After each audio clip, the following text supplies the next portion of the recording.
আমাদের বাংলাদেশে শতকরা ৮০ থেকে ৯০% অ্যাক্সিডেন্ট হয় চালকের অজ্ঞতা এবং ভুলের কারণে, আর ১০ থেকে ২০% অ্যাক্সিডেন্ট হয় অন্যান্য কারণে। আপনি যখন ওভারটেক করবেন, পিছন থেকে কোনো গাড়ি আপনাকে ওভারটেক করতেছে, এই টাইমেও আপনি ওভারটেক করবেন না। এই টাইমে ওভারটেক করলে কী হবে, আপনি ওভারটেকে ঢুকছেন, ওই গাড়ি আবার আপনাকে ওভারটেক করবে, তখন ৩ গাড়ি পাশাপাশি হয়ে যাবে। আপনি কি হবেন, ২ গাড়ির মাঝখানে পড়ে যাবেন, তাহলে সবচেয়ে বেশি ঝুঁকিতে আপনি থাকবেন। সম্মানিত চালক ভাই ও বন্ধুরা এবং ব্রেকে পা রাখো।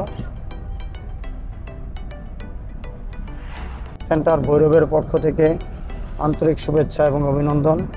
আমি পলাশ স্যার। আজকে ৩ সন্ধ্যাবেলা অল্প অল্প বৃষ্টি পড়তেছে, এই টাইমে ট্রেনিংটা করাচ্ছি। এই টাইমে অনেক চালকরা একটি ভুল করে থাকে যে গতি কমায় না। যখন বৈরী আবহাওয়া থাকবে, বাড়তি সতর্কতার জন্য অবশ্যই গতি কমাতে হবে। আর সেই সাথে এই টাইমে পর্যাপ্ত দেখা যায় না। ৩ সন্ধ্যাবেলা না বৃষ্টি, না আলো, না অন্ধকার, এই টাইমটা চালকের জন্য খুবই বিপজ্জনক। এই টাইমে চালকরা সবচেয়ে বড় ভুল করে ওভার ড্রাইভ করে। বাড়ি ফেরার জন্য টেন্ডেন্সিটা উগ্র হয়ে থাকে যে আমি তাড়াতাড়ি বাড়িতে যেতে হবে, সন্ধ্যা হয়ে গেছে। এই জাতীয় এই টাইমটাতে সবাই ওভার ড্রাইভ করতে চায়, মনটা ওভার ড্রাইভের দিকে টানে না। এই টাইমে এবং সকালে রাত্র শেষ হয়ে যখন রৌদ্র উঠে, এই টাইমটাতে গাড়ি ওভার স্পিডে চালনা করা যাবে না। ওই টাইমে আমাদের সকলকেই আস্তে ধীরে গাড়ি চালাতে হবে। বরং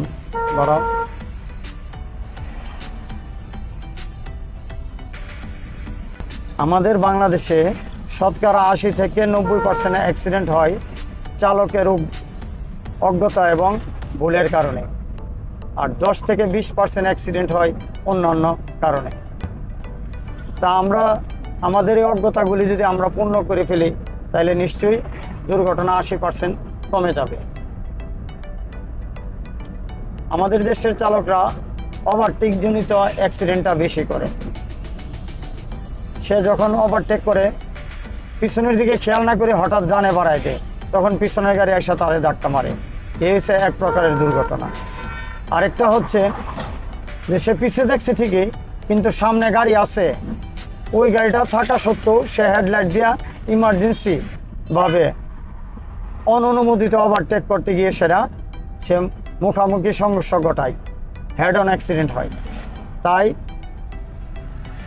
আমার উস্তাদের একটা কথা ছিল, যখন আমি নতুন গাড়ি চালাই, যে যখন তুমি দেখবা যে তুমি ওভারটেক করতে ঢুকছো, এই টাইমে সামনে একটা গাড়ি দেখতেছো, এই জাতীয় ওভারটেক তুমি একটাও করবা না, কারণ তুমি নতুন চালক। তাহলে আপনারা যারা আমার এখানে নতুন ড্রাইভিং শিখতেছেন, সানোয়ার বিশেষ করে বলতেছি, আপনারা এই ধরনের সামনে গাড়ি আছে, এই ধরনের মুহূর্তে কখনো গাড়ি ওভারটেক করবেন না। যখন একটু পুরান হবেন, তখন গতি এবং দূরত্ব অনুভব করার ক্ষমতা হবে, সেই ক্ষেত্রে অঙ্ক করে ওভারটেকটা করতে পারেন। কিন্তু নতুন অবস্থায় যেহেতু অনুভব ক্ষমতা কম থাকে, সেহেতু সামনে গাড়ি রেখে ওভারটেক করা যাবে না। আর আপনি যখন ওভারটেক করবেন, পিছন থেকে কোনো গাড়ি আপনাকে ওভারটেক করতেছে, এই টাইমেও আপনি ওভারটেক করবেন না। এই টাইমে ওভারটেক করলে কী হবে, আপনি ওভারটেকে ঢুকছেন, ওই গাড়ি আবার আপনাকে ওভারটেক করবে, তখন ৩ গাড়ি পাশাপাশি হয়ে যাবে। আপনি কি হবেন, ২ গাড়ির মাঝখানে পড়ে যাবেন, তাহলে সবচেয়ে বেশি ঝুঁকিতে আপনি থাকবেন। সেহেতু এই ধরনের পরিবেশে ওভারটেক না করাই ভালো। আর আমরা কি করি, অনেক চালকরা ওভারটেক দিয়ে সেটা কি করি, আরও নিজের গতি বাড়ায় দিই না। এই কাজটা ভুলও করবেন না। যখন আপনি কোনো গাড়িকে ওভারটেক করার সুযোগ দিবেন, তখন আপনার পাটা ব্রেকে নিয়ে আসবেন, প্রয়োজনে গতি কমাবেন, কিন্তু গতি বাড়ানো যাবে না। আর আপনি যখন ওভারটেক করবেন, 1/3 যদি গাড়িটা সামনের গাড়ির সাথে ঢুকে যান, তখন আর আপনার গাড়ির গতি কমাবেন না। ওভারটেক শেষে গতি কমায়া তার সামনে গাড়ি দাঁড় করাবেন না। এই যে বিষয়গুলি মাথায় রাখতে হবে। আর আমাদের দেশে একটা জিনিস আছে, ওভারটেক করার সময় ডানের ইন্ডিকেট দেয়, আবার ওভারটেক শেষে বাঁয়ের ইন্ডিকেট দেয়। এই কাজ করার সময় সে পেরেশানি বাইরে যায়। এই জন্য যদি দেখে যে পিছনে কোনো গাড়ি নাই, তাহলে ইন্ডিকেট ছাড়াই ডানে গেল, সামনেও কোনো গাড়ি নাই, তখন সে ওভারটেক করলো, ইন্ডিকেট ছাড়াই সে বামে আসতে পারবে। এই যে ইন্ডিকেট দেওয়া এবং বন্ধ করা, এতে তার পেরেশানি বেড়ে যায়, ওভারটেকিংয়ের হিসাবটা সুন্দর হয় না। এই জন্য এই বেশি কাজগুলি না করাই উত্তম। তাই বেশিরভাগ অ্যাক্সিডেন্ট হয় ওভারটেকজনিত কারণে, ওভারটেক দেওয়া এবং ওভারটেক করা। সাইড রোড থেকে মেন রোডে ওঠার সময়, মেন রোড থেকে সাইড রোডে যাওয়ার সময়, ইউটার্ন করার সময় এবং হাটবাজার, লোকালয়, বাস স্ট্যান্ডে প্রবেশের সময় এই স্থানগুলিতে বেশি অ্যাক্সিডেন্ট হয়। আমরা একটু গভীর মনোযোগের সহিত ডিফেন্সিভ গাড়ি চালাই, তাইলে আমরা অনেকাংশেই অ্যাক্সিডেন্ট থেকে বেঁচে যাব।